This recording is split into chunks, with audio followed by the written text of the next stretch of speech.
그럼 오늘 이제 첫 시간이니까 일부 심판 전 모습, 심판 전 모습. 요한계시록은 세 가지로 됐다. 심판 전 모습, 심판 때 모습, 심판 후의 모습. 그리고 심판 전의 모습을 좀 더 상세히 보자.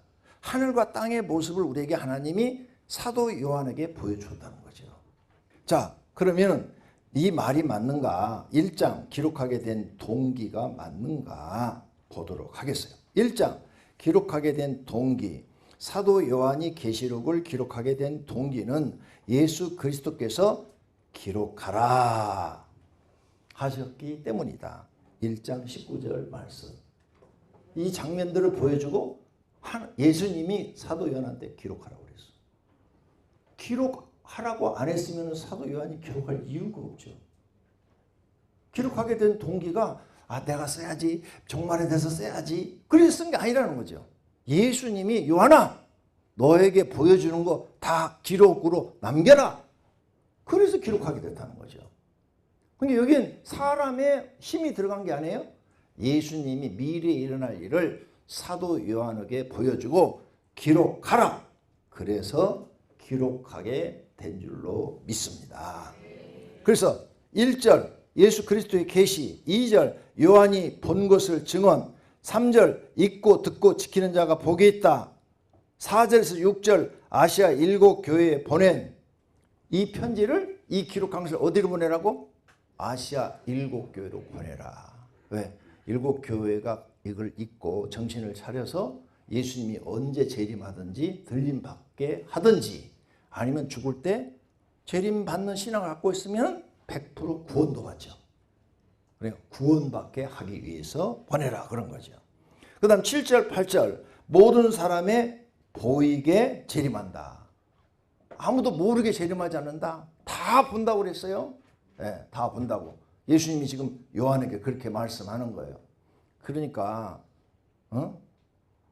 이단들이 뭐라고 그래요? 자기가 재림 예수다. 또 자기는 성령이다. 보이지 않잖아요. 보이지 않게 갔잖아. 그리고 성령하고 위배된 거예요. 아니 그 사람이 알면 우리도 알고 있어야 돼.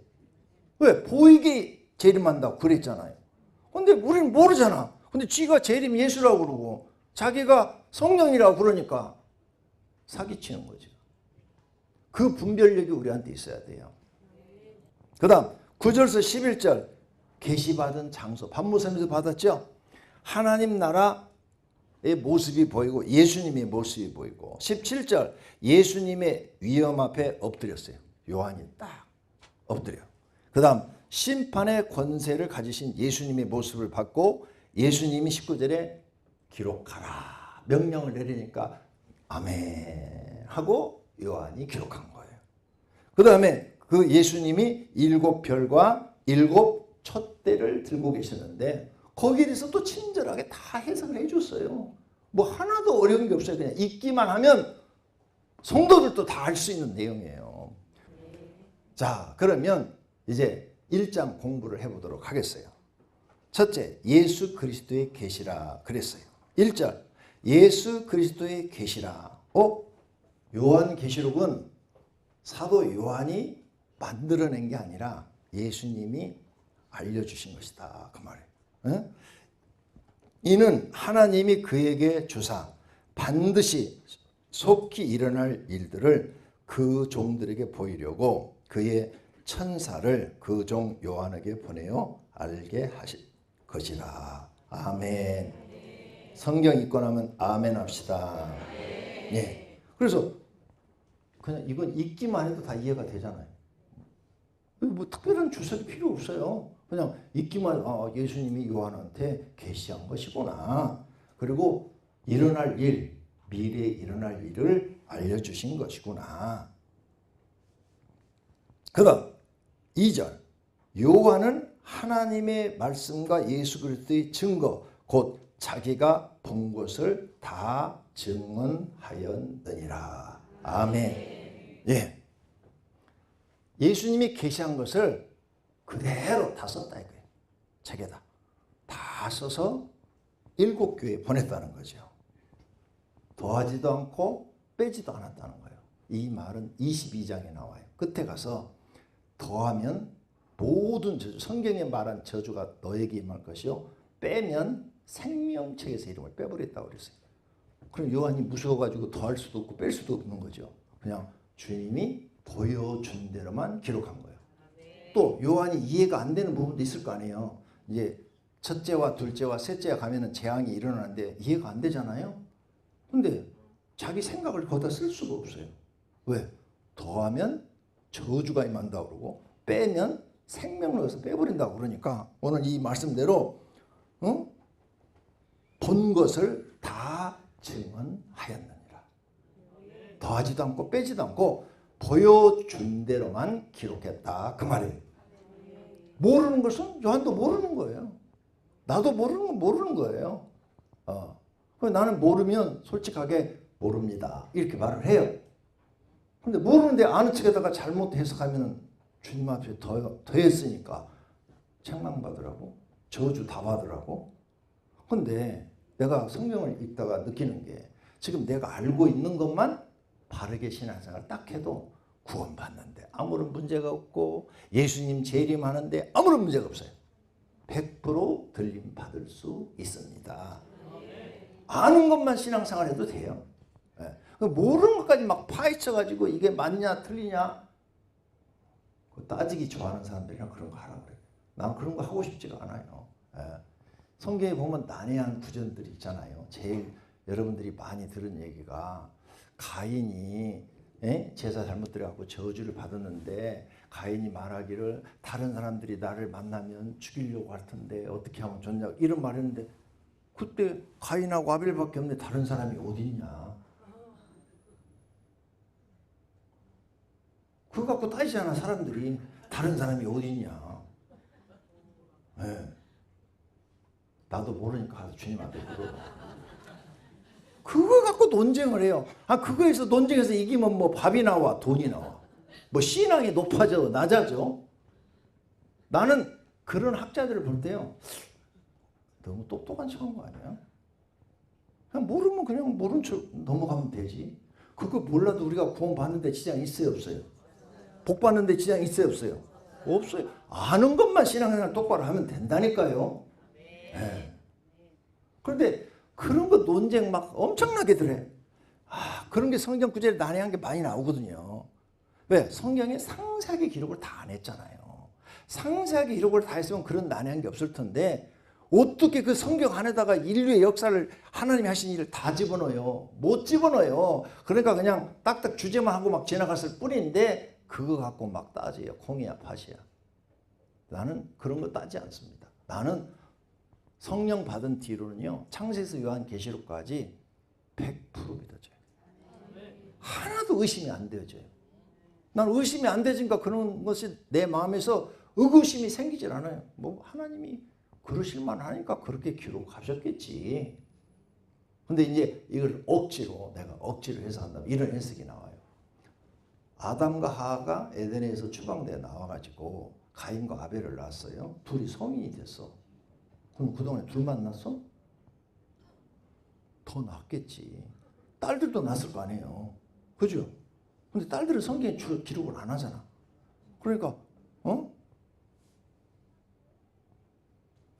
가인과 아벨 외에 딸들이 가인 위에도 있을 수도 있고 밑으로도 있을 수 있고.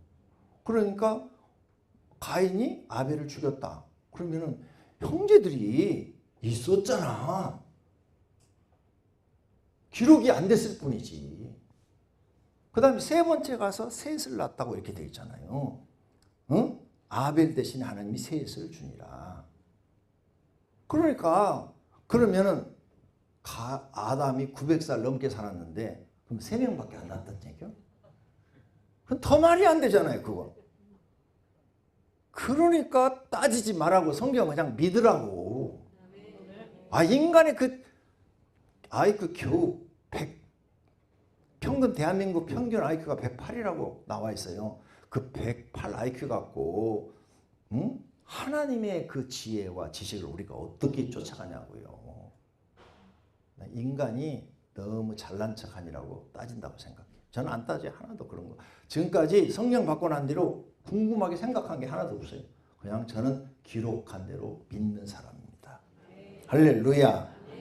그 다음 3절. 이 예언의 말씀을 읽는 자와 듣는 자와 그 가운데 기록한 것을 지키는 자는 복이 있나니 때가 가까움이라. 아멘. 할렐루야. 네, 이 지금 하나님께서 요한에게 기록하라는 이 계시의 말씀을 읽고 듣고 지키는 자가 복이 있다. 당연하죠. 예수님도 이 말씀하셨는데 성경은 읽고 듣고 지켜야 복이 있지, 읽고 듣고 안 지키면 아무 소용없어요. 네. 지키는 사람이 복이 있는 줄로 믿습니다. 그래서 목적이 뭐냐? 요한아, 아시아 7교회한테 너 이거 써서 전해라. 그래서 2장 3장에 7교회의 모습이 나오죠. 거기다 또 전해라. 그래서 요한은 아시아에 있는 7교회에 편지하노니 이제도 계시고 전에도 계셨고 장차 오실 이와 그의 보좌 앞에 있는 7 영과. 예. 그래서 그 보좌 앞에 7 영이 있었대. 그래서 이 7 영에 대해서 뭐 엄청 말이 많아요. 걱정할 거 없어요. 다 예수님이 뒤에 다 해석해놨어. 그러니까 읽어 나가면 다 이해가 된다 그 말이죠. 또 충성된 증인으로 죽은 자들 가운데서 먼저 나시고 땅의 임금들의 머리가 되신 예수 그리스도로 말미암아 은혜와 평강이 너희에게 있기를 원하노라. 우리를 사랑하사 그의 피로 우리 죄에서 우리를 해방하시고 그의 아버지 하나님을 위하여 우리를 나라와 제사장으로 삼으신 그에게 영광과 능력이 세세토록 있기를 원하노라. 아멘. 할렐루야. 그래서 목적이 뭐냐? 7교회도 이거 소식 전해. 그래서 책망받는 교회, 죽은 교회 회개하라고 그래. 그래서 그 책망받는 교회 끝에 가면 전부 다 회개하라, 회개하라, 회개하라 이렇게 하잖아요. 회개하고 칭찬받는 교회, 서만화 교회와 빌라델비아 교회처럼 그렇게 신앙생활을 하라고 그래. 이걸 위해 썼다는 거예요. 가서 전하라는 거예요. 그리고 너희가 이렇게 구원받으면 하나님 나라에서 제사장처럼, 구약시대 때 제사장이 굉장히 귀족이었잖아요. 하나님이 네이 족속 중에서도 아론의 자손만 제사장이 해서 귀하게 대접을 해줬잖아. 그렇게 살게 될 것이라는 거예요. 하나님 나라 가서 귀하게 제사장처럼 대접받으며 네가 살게 될 것이다. 할렐루야. 응? 그리고 얼마나 우리가 하나님 말씀대로 살면은 하나님 나라 가서 영광을 얻느냐 이 말이에요. 제사장이 구약시대 때 얼마나 힘이 있었어요. 대단한 힘을 갖고 있었지. 자, 이렇게 해서 7절에 볼지어다 그가 구름을 타고 오시리라. 각 사람의 눈이 그를 보겠고 그를 찌른 자를 또 볼 것이요 땅에 있는 모든 족속이 그로 말미암아 애곡하리니 그러하리라. 아멘. 1장 8절 주 하나님이 이르시되 나는 알파와 오메가라. 이제도 있고 전에도 있었고 장차 올 자요 전능한 자라 하시더라. 아멘. 이런 거 알파와 오메가 썼죠. 우주의 처음이요 끝이라. 다 교회 조금 다닌 분은 다들 설교 많이 들어서 다 아시는 내용이에요. 그 다음 영원 전에도 계셨고 지금도 계시고 또 영원토록 미래에도 계시는 분이시다. 그리고 재림할 분이시고 그분은 전능하신 분이시다. 할렐루야. 자, 계시받는 장소. 나 요한은 너희 형제요 예수의 환난과 나라와 참음에 동참하는 자라. 하나님의 말씀과 예수를 증언하였으므로 말미암아 반모라 하는 섬에 있었더니. 네, 반모섬에서 받은 거죠. 그래서 반모섬 가봤어요. 요한이 기도하고 있던 굴 갔더니 굴이 이렇게 쭉 들어가서 좀 안으로 들어가니까 오른쪽에 들어가면서 오른쪽에 굴 안이 바위로 돼 있더라고요. 바위를 팠더라고요. 팠는데 바위가 그냥 번개 맞은 것처럼 쫙 갈라졌어요. 굴 안에서. 거기가 요한이 기도하던 장소래. 하나님은 못 하시는 거 없어요. 아니 다 갈라진 게 아니라 거기만 갈라졌어. 거기만. 딱 여기가 요한이 기도하는 장소라. 그래요. 주의 날에 내가 성령에 감동되어 내 뒤에서 나는 나팔소리 같은 큰 음성이 들렸으니 이르되 내가 보는 것을 두루마리에 써서 에베소, 서머나, 버가모, 도아디랴, 사데, 빌라델비아, 라오디게아 등 일곱 교회에 보내라 하시기로. 아멘. 설명이 필요 없잖아요. 한글 아는 사람은 다 알지. 예. 여기 주석을 2페이지를 몰라서 손가락 아프게. 그냥 읽으면 다 아는 내용인데. 그 다음 이제 예수님이 이렇게 요한한테 기록하라 말씀하신 다음에 자 하나님 나라 예수님의 모습을 보여주는 거예요. 몸을 돌이켜 나에게 말한 음성을 알아보려고 음성이 들리니까 돌이킬 때 7 금촛대를 보았다. 7 금촛대가 뭘까? 읽으면 나와요. 촛대 사이에 인자 같은 이가 발에 끌리는 옷을 입고 가슴에 금띠를 띠고 인자 예수님. 그래서 예수님이 복음서에도 인자가 말하기를 인자라고 표현했죠 자기를. 그 다음 그의 머리와 털의 희기가 흰 양털 같고 눈 같으며 그의 눈은 불꽃 같고 빛난다 이거예요. 막 그냥 하얀스러운 막 눈부실 정도로 빛나는 모습이었고 눈은 참 불이 나오는 것처럼 아주 강력한 인상을 준 거죠. 그의 발은 푸른 불에 단련한 빛난 주석가고 그의 음성은 맑은 물소리와 같으며 그의 오른손에 7볼이 있고 그의 입에서 자유의 날성검이 나오고 그 얼굴은 해가 힘있게 비치는 것 같더라. 해를 보면 막 빛나듯이 비치더라 이거죠. 여기 다 해석해놨어요. 7 금천대는 7 교회다. 7 교회는 세상의 모든 교회를 대표해서 말씀한 거다. 그리고 성경에서 7이라는 숫자는 하나님의 숫자이며 완전수이다. 7 교회라는 것은 예수님이 세상의 모든 교회를 통치하시고 계신다는 의미다. 심판 때 예수님의 모습은 왕과 같은 위엄과 능력과 권세를 가지고 있다. 7 별은 세상에 하나님의 종들을 말한다. 할렐루야. 네, 7 별, 그건 하나님의 종들을 얘기를 하는 거고 7 교회, 촛대는 7 교회를 즉 세상의 교회를 대표해서 얘기한 거고 7 별은 세상에 하나님의 종들을 지칭해서 말씀한 것이다. 예수님의 입에서 날성검이 나온다 그랬죠? 그 말씀. 하나님의 말씀은 살아있고 활력이 있어 좌우에 날선 어떤 검보다 예리하여 그랬죠. 예수님이 하신 말씀은 날선 검처럼 이렇게 요한에게 보인 거죠. 예수님의 얼굴이 해와 같이 힘 있게 비친다는 것은 태양빛과 같이 능력 있게 온 세상에 임하여 심판하신다는 것이다.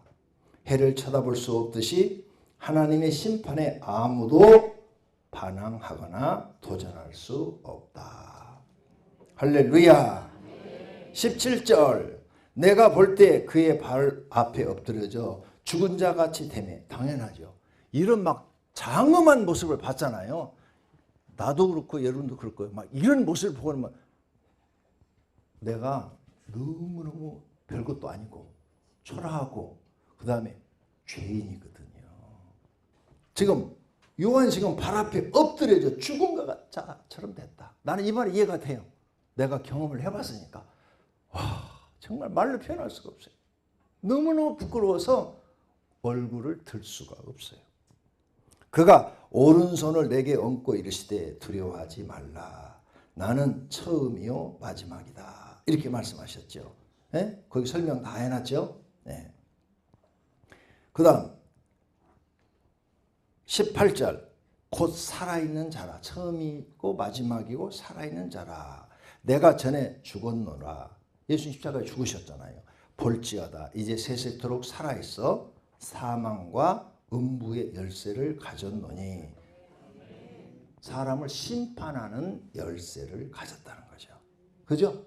심판하는 열쇠를 가지고 있다. 그러므로 내가 본 것과 지금 있는 일과 장차 될 일을 기록하라. 할렐루야. 내가 본 것을 기록하라. 아니 예수님이 기록하라는데 어떻게 하네요? 안 하는 사람이 이상한 사람이죠. 우리 다 할 거예요. 그렇게 말씀하시면. 그죠? 예.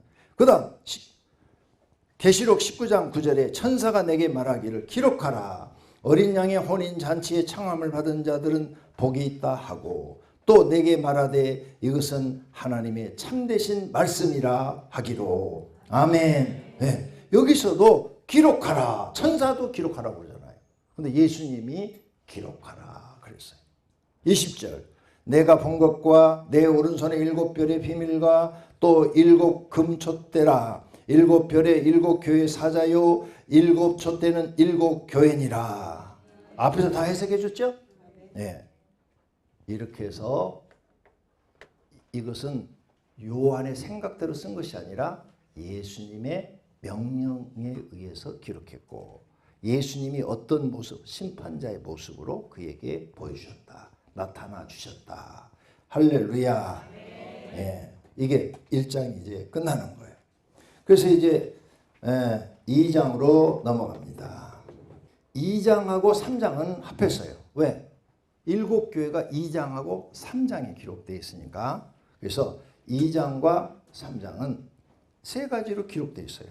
첫째, 칭찬받는 교회. 두 번째, 칭찬과 책망을 동시에 받는 교회. 세 번째, 죽은 교회. 이것을 예수님이 요한에게 보여주고 기록해서 7교회에 전달하라고 그랬어요. 목적이 뭘까?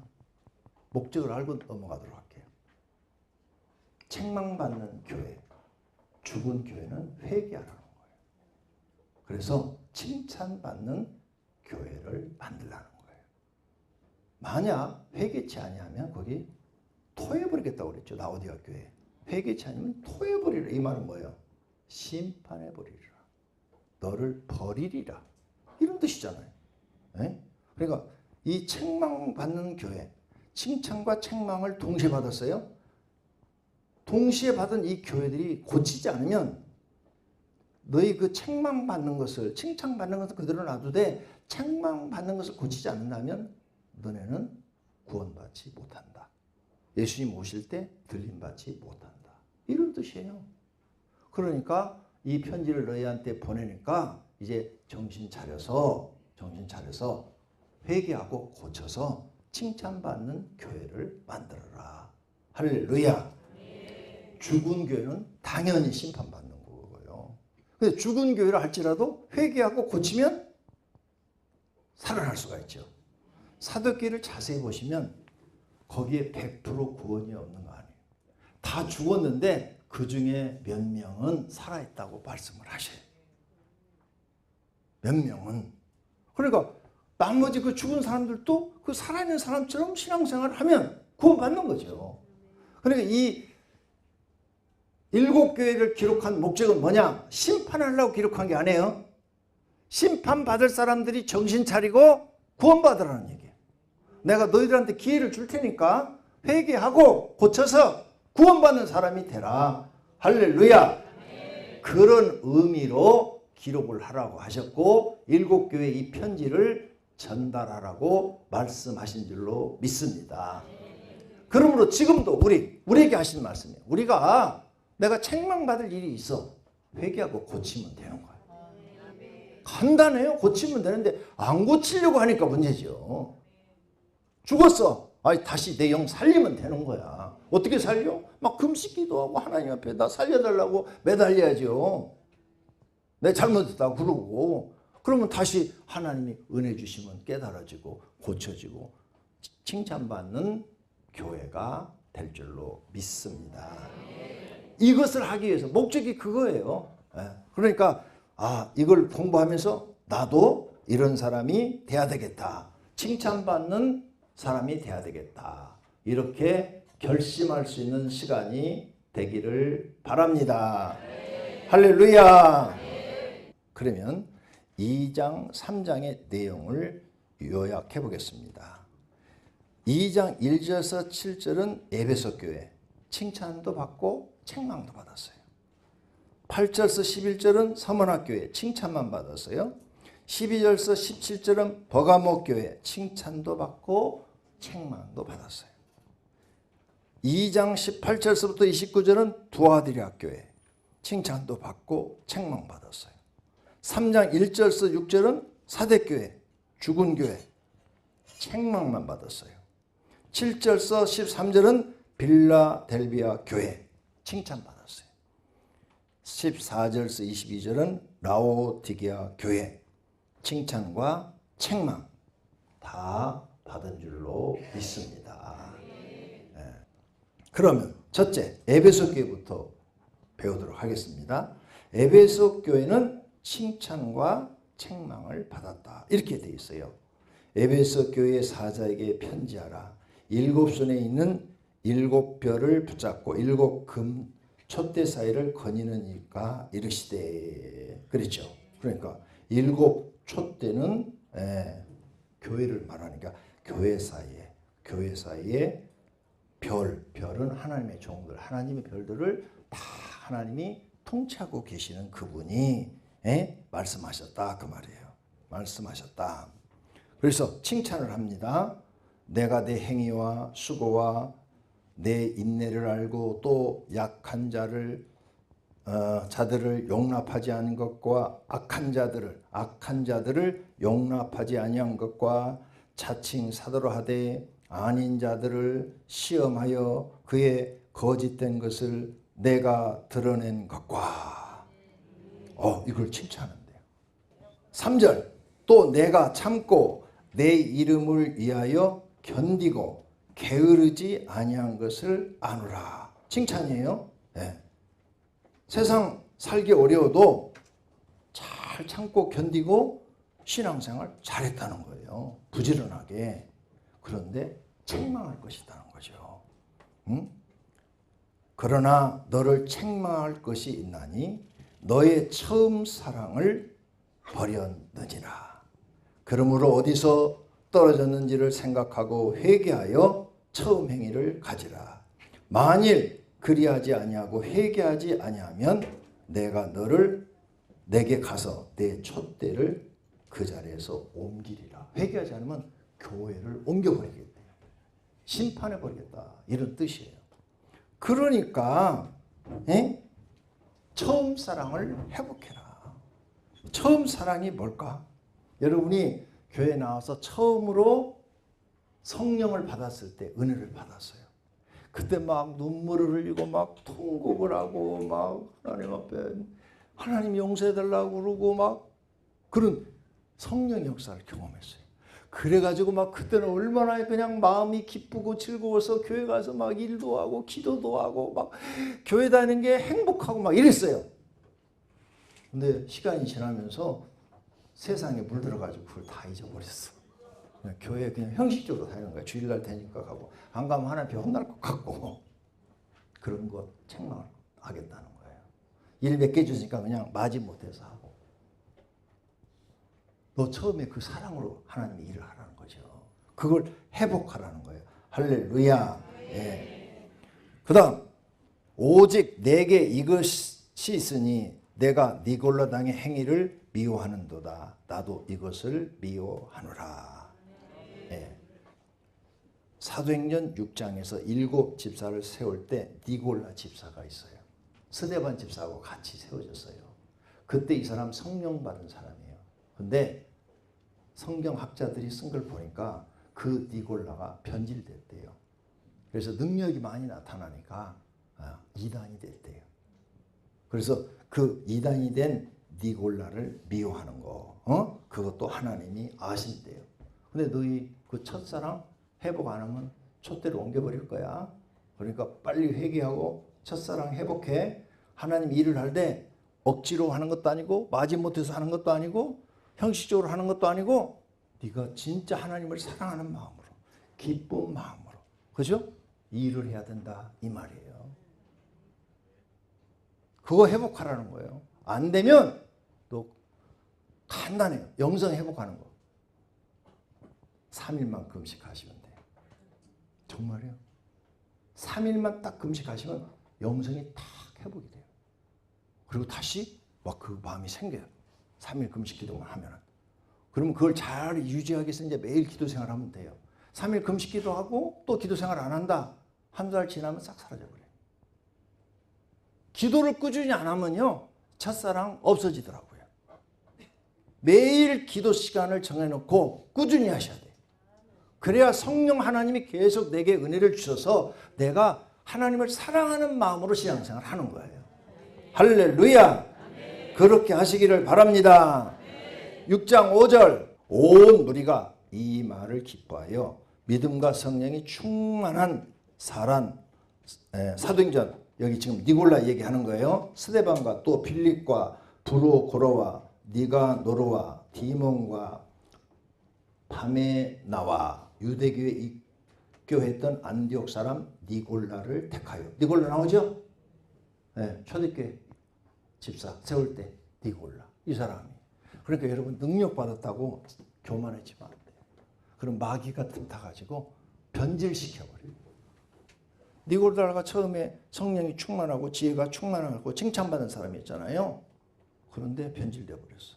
은사 나타날 때 더 겸손해져야 돼요. 더 낮아져야 되고, 더 섬기는 자가 돼야 되고, 교회에서 자기가 본이 돼야 돼요. 사람들을 섬기는 데 본이 되고, 교회 일하는 데도 본이 되면 다른 사람들이 그걸 보고 따라올 거 아니에요.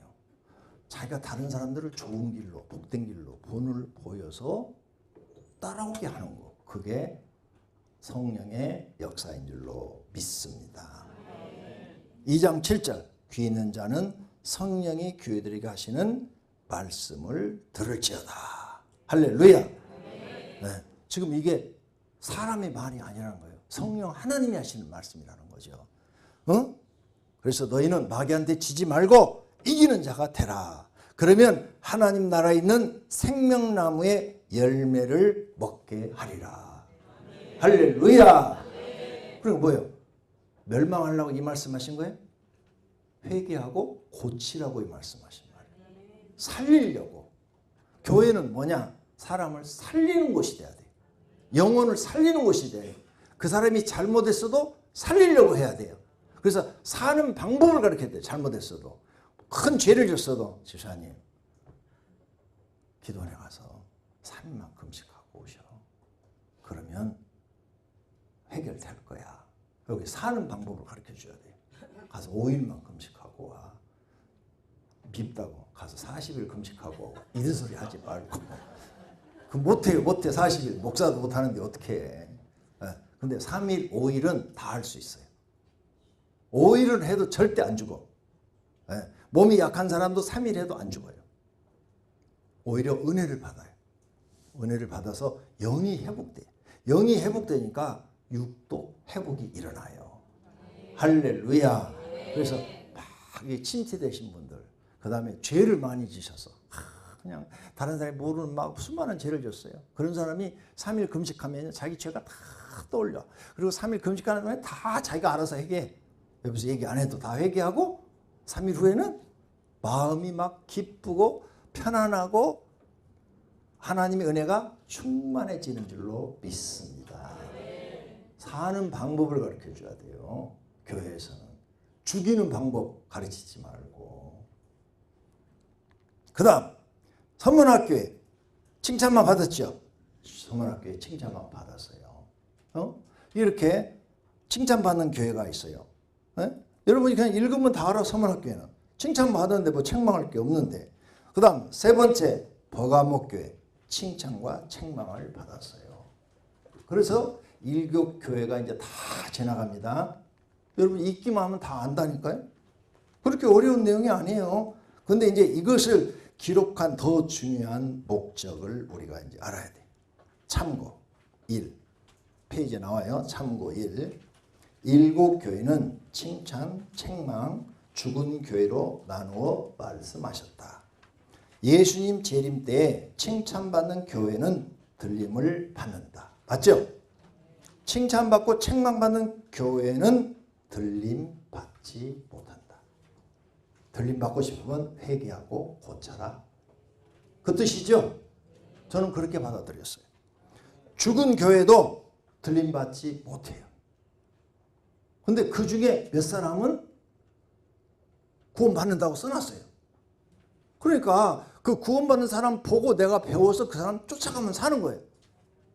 근데 계속 고집 부리고 안 쫓아가고 내 고집대로 신앙생활하면 망하는 거죠. 이것을 깨달으라고 7교회를 기록한 거예요. 뭐 7교회에서 네가 박식해가지고 막 강의를 하고 막 설교를 하고 뭐 그런 사람이 되라고 한 게 아니라 7교회를 보고 너는 어떤 교회냐? 네가 지금 만들고 있는 교회는, 네가 지금 선교가 있는 교회는 7교회 중에서 어떤 교회냐? 그걸 보라는 거고, 그 다음 이 심령, 마음교회, 심령교회, 너는 지금 어떤 교회냐? 2가지 교회를 말씀하신 거예요. 교회는 유형교회, 보이는 건물, 무형교회, 내 심령교회. 너 심령교회는 칭찬받는 교회냐? 칭찬도 받고 책망도 받는 교회냐? 아니면 네 심령은 죽은 심령이냐? 그걸 보고 너 정신 차려서 고쳐라. 그러면 너도 살 수 있다. 이걸 가르쳐 주려고 요한에게 보여주시고 기록하라 하신 줄로 믿습니다. 그래서 우리가 책망받을 짓을 안 하면 예수님 오늘 오셔도 구원받고 내일 오셔도 구원받고 20년 후에 오셔도 구원받는 거예요. 그리고 내가 책망받을 짓을 안 하고 열심히 신앙생활 했으니까 당연히 상 받을 일만 했잖아요. 벌 받을 일을 안 했잖아요. 그러니까 하나님이 당연히 하늘에서도 상 줄 것이고 땅에서도 상을 주시겠죠. 네. 요즘 일반 교회에서는 뭐 복 준다고 그러면 그거 기복신앙이다 막 이렇게 얘기를 하니까 그럼 말을 바꿀게요. 상 받으시라고. 그죠? 하늘에서도 상 받고 땅에서도 상 받으면 되잖아요. 상 주신다고 했는데 성경에 분명히.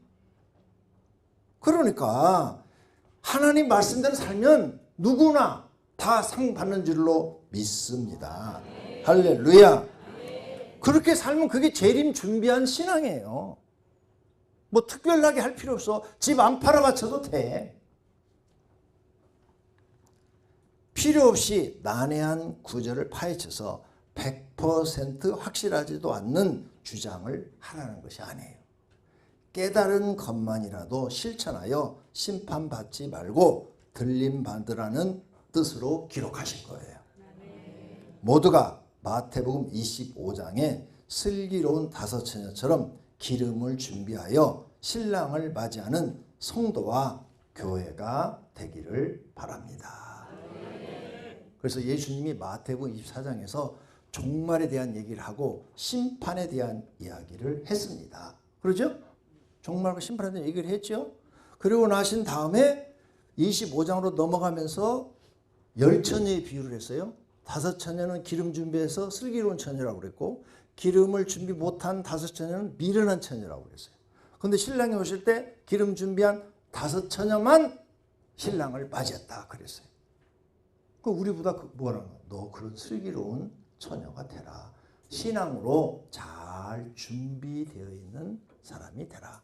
기름 거기 나오니까 기름은 성령을 상징한다. 그래가지고 성령으로 준비해라. 성령 충만하라. 그것도 해석이 되는 말이에요. 항상 성령 충만하게 하면 바르게 살 거 아니에요. 칭찬받게 살 거 아닙니까? 그러면 언제 오셔도 밤 늦게 오시든 새벽에 오시든 주님 만날 수 있습니다. 근데 그렇게 신앙의 준비가 안 되면 주님 오시면 다른 사람 다 구원받는데 나는 못 받는 거예요. 그걸 예수님이 말씀해 주신 줄로 믿습니다. 칭찬받고 책망도 받는 교회가 4교회나 됩니다. 이 교회들에게는 똑같이 회개하라는 말씀을 하셨어요. 4교회 중 하나인 라오디가 교회는 회개하지 않으면 토해버린다고 됐어요. 이 말씀은 심판받아 멸망한다는 경고입니다. 그러므로 정신 차리고 깨어 있으라는 말씀입니다. 우리에게는 아직 기회가 있습니다. 지금부터 정신 차리고 예수님 가르친 대로 살면 됩니다. 더 늦기 전에 칭찬받는 교회를 만들도록 하여야 합니다. 참고 2번째, 계시록 3장은 세상 종말 시대 교회의 모습을 말씀하십니다. 계시록은 불신자에게 하신 말씀이 아니라 믿는 성도에게 하신 말씀입니다.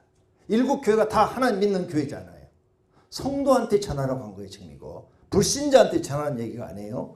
읽고 깨닫고 재림 때 들림 받을 준비를 하라고 주신 말씀입니다. 첫째는 유형교회, 보이는 교회 모습, 건물. 무형교회, 내 개인의 심령. 이 두 가지 너는 잘 봐라. 잘 봐서 네 심령교회, 네 심령교회를 칭찬받는 교회로 만들어 놔라. 이렇게 주신 줄로 믿습니다. 여기 등장하는 일곱교회의 모습에서 우리 교회는 하나님께서 보실 때 우리 교회, 이것은 보이는 유형교회, 내가 지금 나가고 있는 그 교회, 내가 목회하고 있는 교회는 하나님께서 칭찬하는 교회가 될까? 아니면 책망받은 교회가 될까? 죽은 교회가 될까? 깊이 생각해 봐야 합니다. 또 개인의 심령교회도 칭찬받고 책망받고 죽은 교회 모습 중에서 어떤 모습일까 생각해 보고 칭찬받는 교회 모습을 만들어야 지혜로운 사람입니다. 여기서 중요하게 생각할 것은 칭찬과 책망을 동시에 받는 교회입니다. 이 교회는 자신이 잘한다고 있다고 생각합니다. 칭찬받는 일을 많이 함으로 스스로 평가하기를 믿음 생활을 잘한다고 생각합니다. 그러나 하나님이 보실 때는 아니라는 거예요. 이게 여기 밑줄 그어놔야 돼요. 보통 사람들이 생각하지 않는 부분입니다. 마태복음 25장에 나오는 양과 염소의 비유에서 염소의 무리에 속한 교회가 책망받는 교회입니다. 예수님이 종말을 24장에 얘기하고 25장에서 예수님 오실 때 구원받는 사람들을 기록했는데 첫 번째가 열천의 비유, 두 번째가 달란트의 비유, 세 번째가 양과 염소의 비유. 심판 때 염소의 무리는 심판받아 지옥으로 가고 달란트의 비유에서도 악하고 게으른 종은 지옥으로 가고 충성된 종은 하나님 나라로 가고 양의 무리에 속한 사람들은 구원받아 하나님 나라 가고 이걸 써놨어요. 열천의 비유는 준비했는가 안 했는가 이걸 말씀한 거고 달란트 비유에서는 네가 하나님 앞에 충성을 했느냐 안 했느냐 이걸 말씀하신 거고 양과 염소의 비유에서는 이웃에게 사랑을 했느냐 안 했느냐 이웃을 네가 섬겼느냐 이웃에게 피해를 주었느냐 이걸 말씀하신 거예요. 그러니까 내가 책망 안 받으려면 게으른 종이 돼서는 안 되고 이웃에게 피해를 줘서는 안 된다. 절대로 나 때문에 피해를 받아서는 안 된다. 내가 손해를 보고 내가 피해를 당할지언정 나 때문에 다른 사람에게 피해를 주면 안 된다는 거예요. 교회들도 마찬가지예요.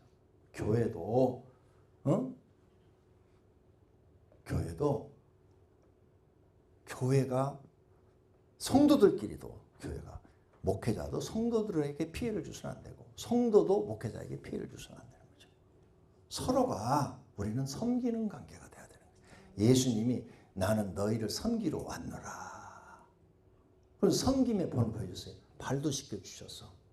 그러니까 예수님이 낮아져라. 낮아지면 하늘에서 큰 자라. 그러셨잖아요.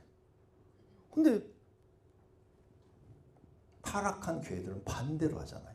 높아지잖아요. 높아져. 자기가 높아지고 다른 사람은 막 발바닥에 때처럼 여기고 막 함부로 대하고 함부로 말을 하고 잃어버리잖아요. 성도들의 것을 매우 힘들게 만들어버리고 그런 사람들이 생기니까 지금 이런 말씀이 나온 거예요. 그런데 교인들 중에서 큰 착각을 한 게 지금 이 부분인데 이걸 잘 배워야 돼요. 칭찬받는 일을 내가 교회에서 많이 했어. 한 50가지 했어. 50가지. 자기는 그것만 생각하고 사는 거야.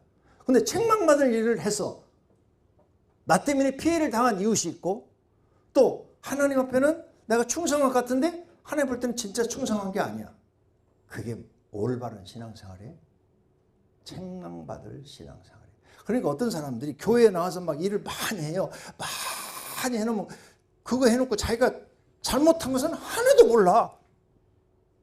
그 사람들이 지금 칭찬받고 책망받는 사람들이에요. 이거 안 고치면요 주님 재림할 때 통곡을 하실 거예요. 그거 깨달으라고 써놓은 거예요, 지금 이게. 근데 진짜 깨달을 것은 안 깨달고 뭐 선만학교회가 어쩌고 빌라델비아 교회가 어쩌고 뭐 무슨 소용이 있어. 나하고 아무 상관이 없는 거야. 나한테 하신 말씀이야. 너 책망받을 일 하지 마라. 하나님이 다 보고 계신다. 교회에서도 열심히 잘했으면 가정에서도 열심히 잘하고 직장에 가서도 정직하고 성실하게 열심히 잘해서 본이 되는 사람이 되라. 할렐루야. 그렇게 살면 오늘 오셔도 상관없고 내일 오셔도 상관없다니까요.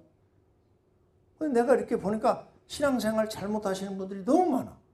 아, 안타깝다. 왜 저분들 저걸 성경을 읽고도 모를까? 이 지금 내 교회 칭찬과 책망하는 교회가 다 나한테 하신 말씀인데 나를 왜 고치지 못할까? 그런 생각이 듭니다. 참고 세 번째, 현대 교회 중에서 칭찬받는 교회 쫙 적어놨어요.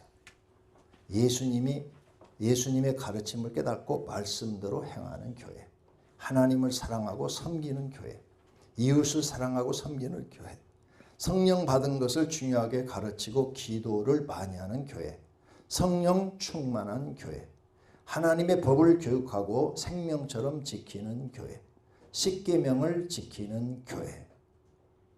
예수님이 이렇게 말했어요.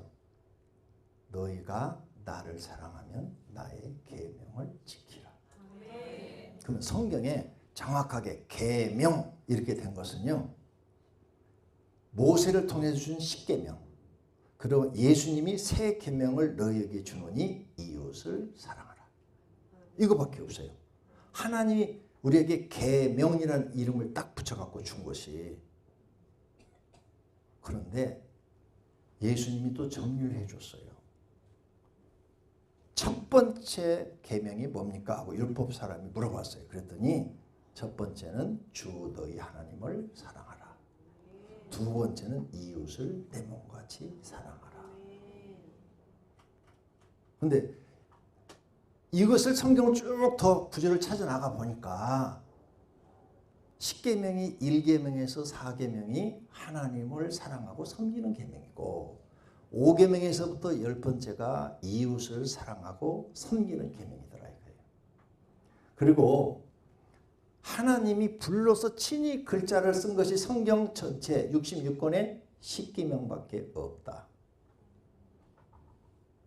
그리고 하나님은 어제나 오늘이나 동일하시다.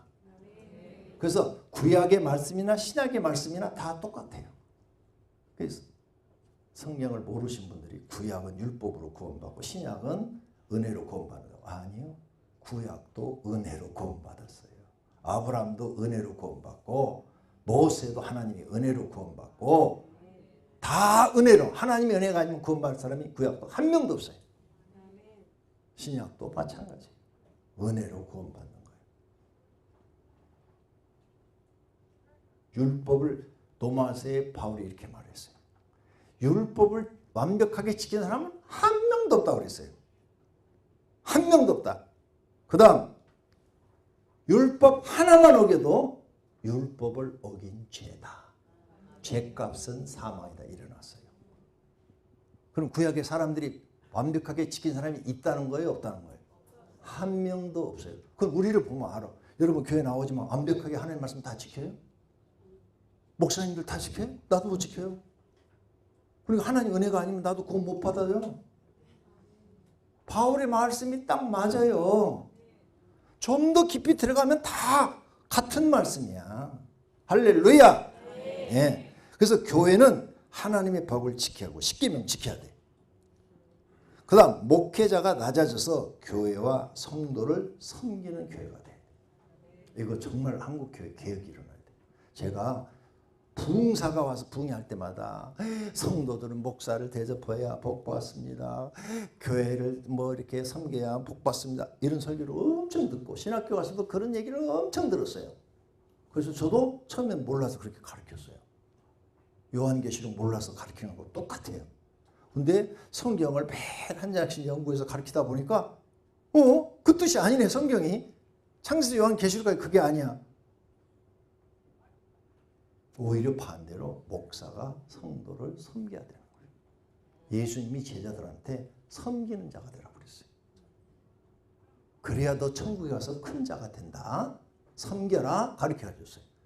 와, 성경하고 저 반대로 가르쳤네. 심각한 문제예요. 그래서 제가 성도를 섬겨봤어요. 그랬더니 성도들이 더 잘해주는 거 있죠. 저한테. 내가 섬기니까 더 잘해줘요. 더 잘해줘. 그래서 제가 목회자 세미나 가서 이런 얘기 했어요. 우리가 성도를 사랑하고 섬기면요, 우린 대박으로 줍니다. 근데 그 사람들은 말로 갚아요.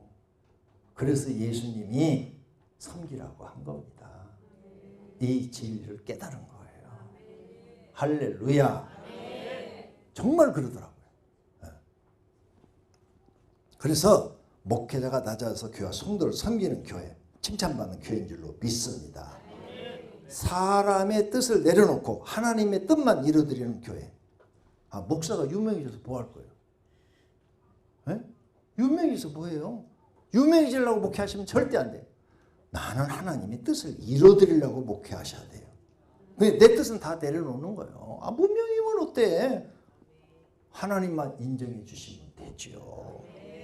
교회 성도와 주변에서 칭찬받는 교회. 할렐루야.